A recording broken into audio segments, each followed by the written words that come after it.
დღის განმავლობაში დედაქალაქში გამოიდარა, თუმცა თბილისში თოვდა მთელი ღამე. თოვლის საფარის სიმაღლემ დედაქალაქის ფერდობებზე 40 სანტიმეტრს მიაღწია, რის გამოც საავტომობილო მოძრაობა ღამით გართულებული იყო. მოიყინეს საფეხმავლო გზები, კლინიკებში 50-მდე მოქალაქე მეტეხილობით კიდურების დაზიანებით და ტვინის შერყევითაც კი მოხდა.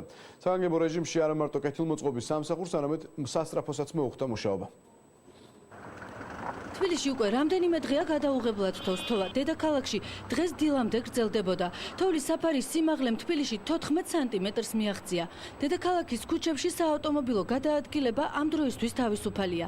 მერიის სპეციალური ჯგუფები 24 საათიან რეჟიმში ქუჩებს წმენდნენ და ტექნიკურ მარილს ყრიან. ყოველდღიურად მობილიზებულია 90 მანქანა და დასუფთავების სამსახურის 400-მდე თანამშრომელი იმისთვის, რომ მოძრაობა დედაქალაქში არ შეფერხდეს.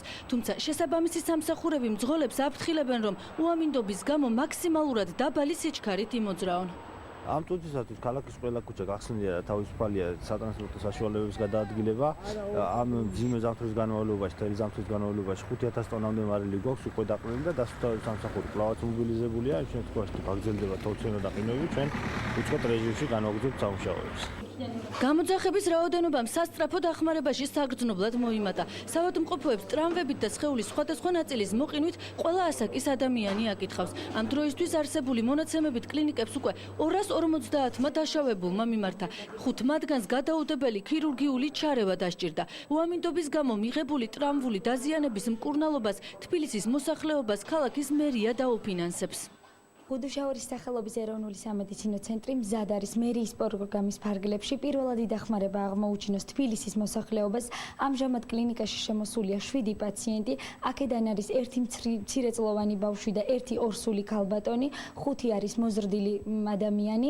მათ გაეწიათ პირველადი სამედიცინო დახმარება და ისინი სრულ გამოჯანმრთელებამდე იქნებიან ჩვენს კლინიკაში. დედაქალაქის მერისგან მივიღეთ დავალება, რომ ის პაციენტები, რომლებიც დაზარალდნენ უამინდობის გამო და მიმართეს სამედიცინო დაწესებულებებს და არ არიან დაზღვეულები, მათი სამედიცინო მკურნალობის ხარჯები ავანაზღაუროთ ჩვენ მერიის სარეზერვო ფონდიდან.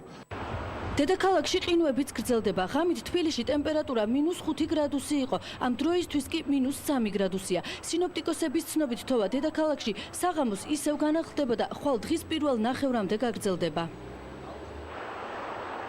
თოვა ხვალ დღის პირველ ნახევარში შეწყდება, თუმცა სინოპტიკოსების პროგნოზით თბილისში დრო გამოშვებით ძლიერი ქარი იქროლებს. სპეციალისტები ამბობენ, რომ ნალექი დედაქალაქში 11 თებერვლამდე გაგრძელდება, რის შემდეგაც ძლიერი ყინვებია მოსალოდნელი.